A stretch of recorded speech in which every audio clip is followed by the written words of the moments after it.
What's good, everybody? In this episode, I'm going to be doing something a little bit different, and this is going to be a 3-part episode where I actually bring you behind the scenes inside the room at one of our 2-day intensives that we hold for our leverage coaching program. Our clients come into town 3 times a year for 2 days, and we are working on their business. And in that coaching program, we really focus on helping them identify their biggest bottleneck and providing training and coaching specific to solving that bottleneck over the course of the next 90 days. And so each and every client comes out of every intensive with a personalized 90-day game plan that we then hold them accountable to, and then the community holds them accountable to as well. And a part of that, we actually run and operate off of 90-day sprints as well. So something that we started doing early on when we first launched this program was having a little fireside chat where we share some of our biggest lessons, mistakes, things that we learned over the course of our last 90-day sprint, and share that with the group and have some kind of roundtable discussion around that. So these next 3 episodes are going to be the 10 lessons that we shared from our last intensive, which was in July, broken up again into 3 episodes, just so you can not sit there for full 90 minutes. And we're going to have each episode have a handful of those lessons.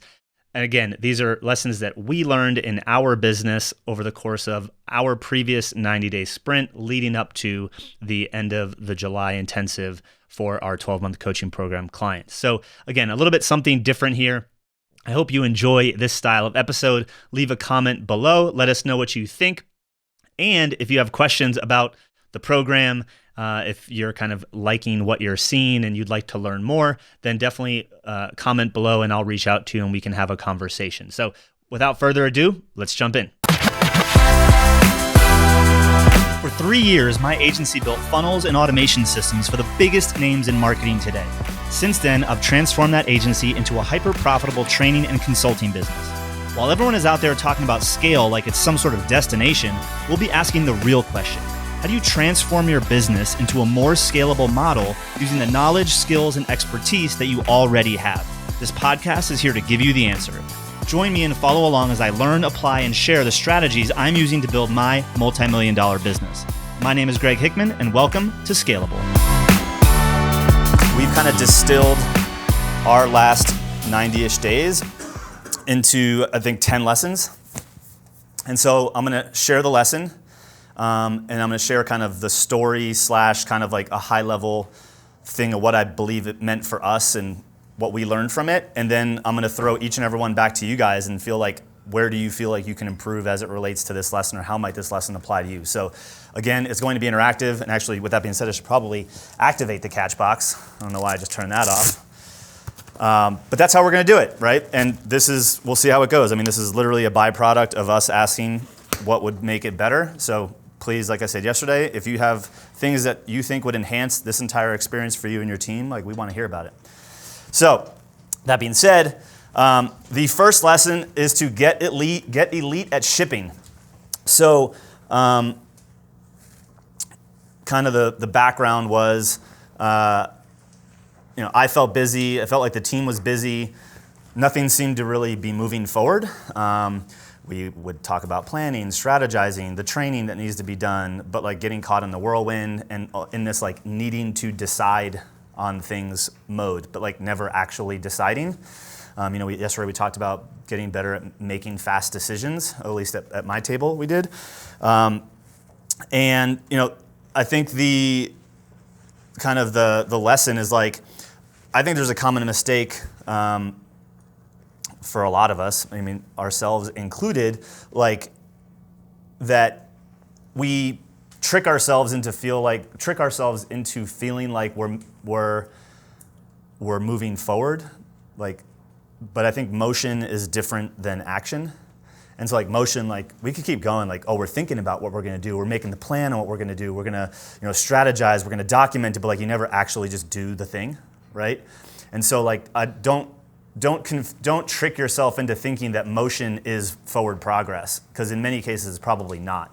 And so like start figuring out how you can just create shit and release shit and it might not be perfect. I mean, we launched a new webinar.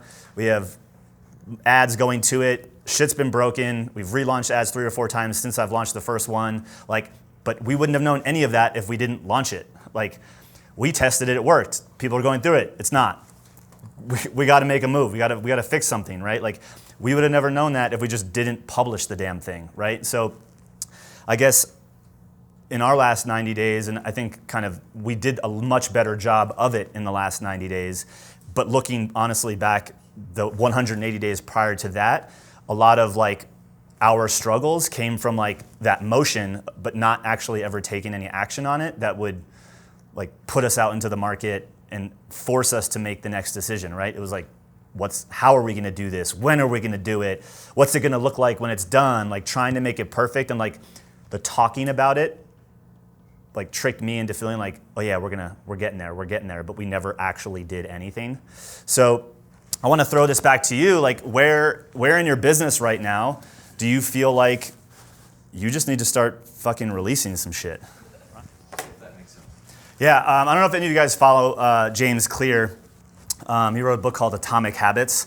Really good book. You should check it out. He posted this image on Instagram not too long ago that kind of sparked this notion of motion versus action. And he's like, this is motion and this is action, right? Like, you're going somewhere when you're taking action. You're not always going somewhere when you're just in motion. So like, be taking action. Don't just get stuck in motion.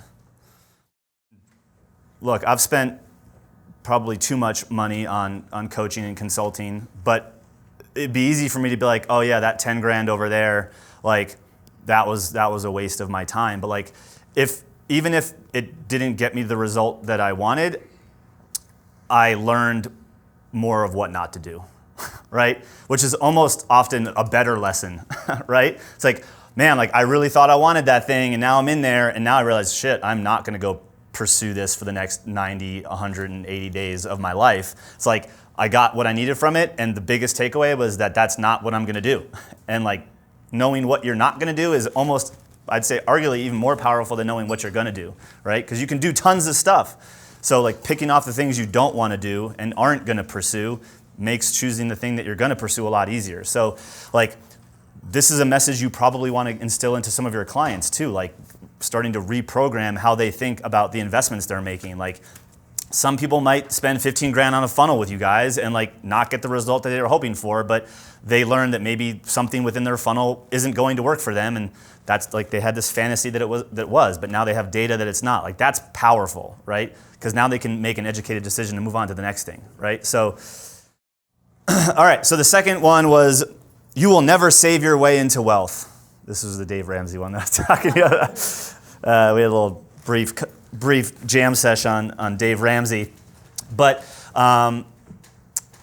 so, look, shit's gonna go wrong in your business, and, you know, this story is like, if you were at my table, like when we stopped selling foundations, we merged foundations with leverage, then we realized that, you know, we shouldn't have done that, or the way we did it wasn't correct, and we decided to bring foundations back and all that stuff. And we just made a lot of changes too quickly, and it threw us off. And both ad spend went upside down and stuff like that. And I literally went into this mode of like, we need to figure out where we can cut stuff. And it was like, cut. Like, how do we reduce the costs here? How do we like eliminate the cost there?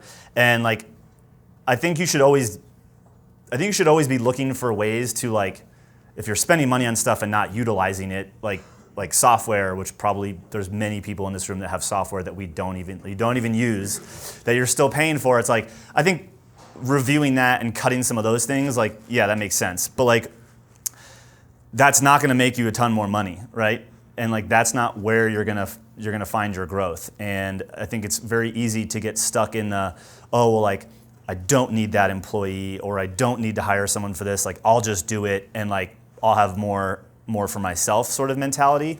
And like, if you want to grow, it's like, you literally need to invest. Like, invest in yourself, invest in others. Like, the more that I can offload stuff, like, the faster we grow. The more that I'm willing to and confident in my message to start putting dollars behind my message, the faster we're going to grow, right? And the faster we're going to get the feedback that we need from the market in order to grow. So I don't know where this might apply to you. I'd love to hear from a couple of you, but like I honestly can say like we went through a little patch where it was like all we were talking about was like how to save and how to cut and how to eliminate, when the conversation of what do we need to invest in, what do we need to double down in, where do we need to be spending our time, who do we need to hire next, when should we be spending money back on ads again, like that conversation wasn't happening. It was all the how do we save, how do we save, how do we save, right? And like you just, you want to get X number of clients. Like if you watch the LTV training and you're not getting that number organically, guess what?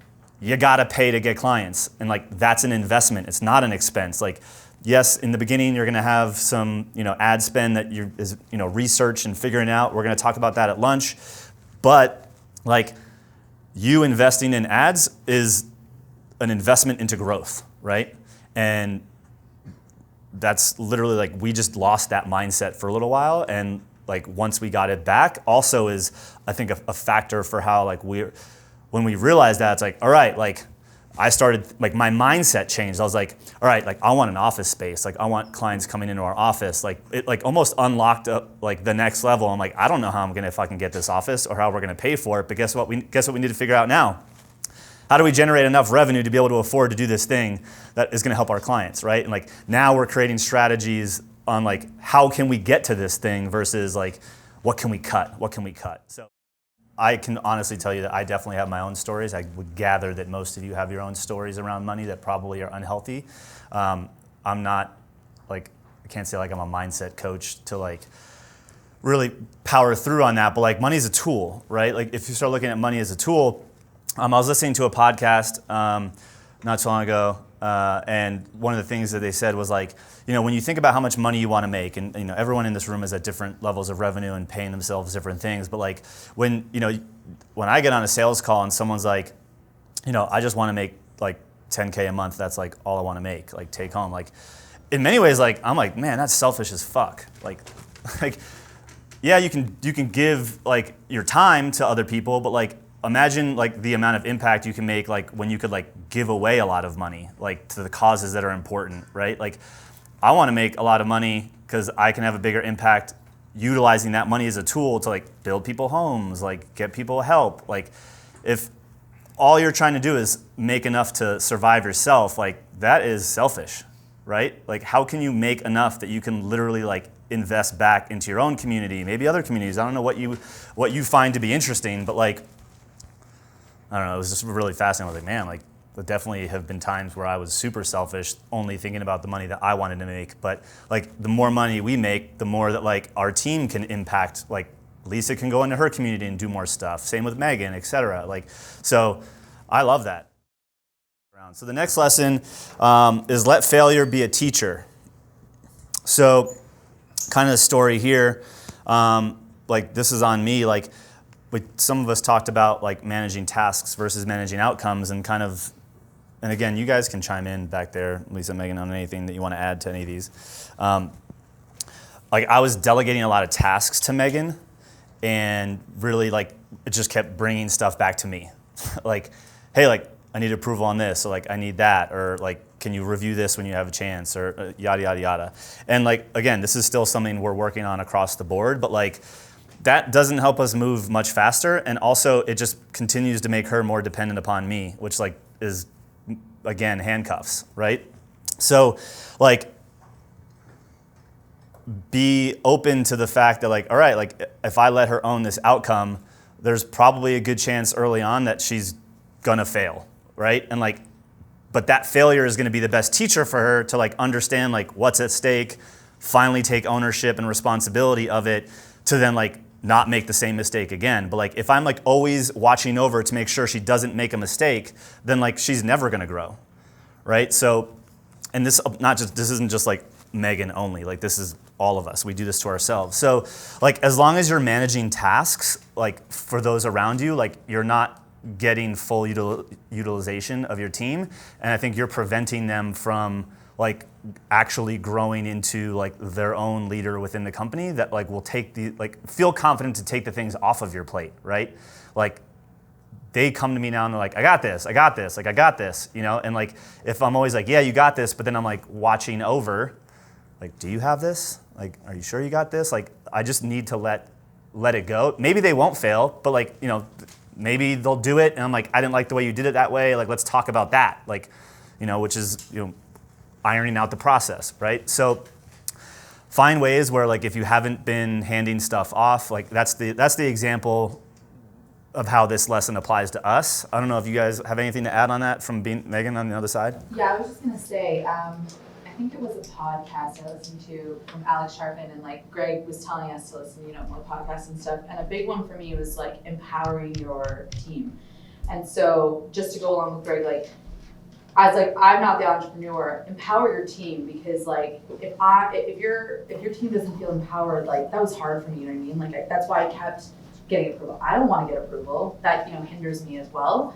I'm a national board leader myself, so it's like I just want to go and I want to do it. And so I love this lesson. It's just so like empower your team, let them fail, let them do it themselves. I know it's scary, but like you might not know that like he didn't know I didn't feel empowered. You know what I mean? It's like, oh man, I think I got this, but I don't know. So I keep going to him, and like that makes me feel like that doesn't make me feel great, right? So make your team feel empowered. It's huge. It's huge. You have no idea. So yeah. You don't have any insights on that or anything you want to share or add? Maybe something that you might want to change? Should I tell a story? Can I tell a story? I don't know if this actually applies to this, but we were talking about it when we were walking walking somewhere, when I was talking about when we hired Annie, and like I heard one thing from you, and then she's like, what are you talking about? Do you think does that like apply to this, do you think? I think it kind of falls into it a little bit. So, as we were making the transition from like done for you, like Lisa was managing accounts. She like had her own client relationships, but she was also like doing a lot of the actual building of campaigns and funnels and stuff. And I have a friend, her name's Annie, and she like is kind of a product of like Ramit Sethi, and like she was like the ops manager for AppSumo behind Noah Kagan, and like so she's been behind some like big names that have built big companies fairly quickly, and like her specialty is like making sure the right people are in the right seats, sort of thing. And so we brought her on as a consultant for about 3 months. And like honestly, like no joke, and I feel comfortable saying this because I said it the other day and Lisa knows, like I was like, man, before like when I brought Annie on, like I had a conversation. I was like, I want Lisa to be like this integrator. Like I feel like she has everything that we need, but every time I embark on that conversation, all I hear from her is that she never wants to not implement. Like, which in my mind I was like, be in Infusionsoft, build stuff and tinker, like, and I was like, man, like, well, maybe she's just always going to be like one of those people, and like she just doesn't want to evolve into that. Like that's what I was hearing time and time again. Like we'd have conversations. I was like, I'm like, Annie comes back and she's like, Lisa's your integrator. I'm like, what? She told me she doesn't want that. And she's like, what are you talking about? I was like, she always says she wants a blah, blah, blah. She's like, no, this is what she told me. And she's like, you're just not fucking hearing it. And I was like, what? And so like we finally like started, and it still took a while, but like having those conversations of like, oh, like this is what you mean by like implementing, like this is what you, like I just couldn't see past how I was hearing it. And like it took an investment into a consultant that was not cheap for 3 months to like help kind of come through and be like, this is the right person. I mean, like the people that are on the team were all this is the right person, like keep going. But like you got to give these things to that person, right? So like it was truly eye-opening, and like back to that, like if you don't give them these things, like you won't see what they're capable of. And like once that block was removed from me, like holy shit, like Greg can spend time over here on things that are gonna help us keep going, and like things aren't gonna just fall apart because like Lisa has it, right? And like she wants it and she will take it, right? And so it's just kind of an interesting thing. So like if you want to meet Annie, I don't know if she still does this, but if you want to meet Annie, I can just introduce you to Annie. But I would just say like, hey, owners and or number twos, like if you feel like you're not being heard or they're not whatever, like try saying it a different way. Like don't let up. And owners, like maybe revisit some conversations you have been having or haven't had because of some false assumptions you might have made to like unlock some things that are literally sitting right in front of you each and every single day.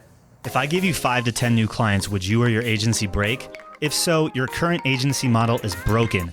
I struggled with this too until I found a better way. By adding online programs, training, and coaching to our agency, we doubled profits without adding more hours. If you want to work directly with me and my team to transform your agency, visit myscalablebusiness.com to learn more.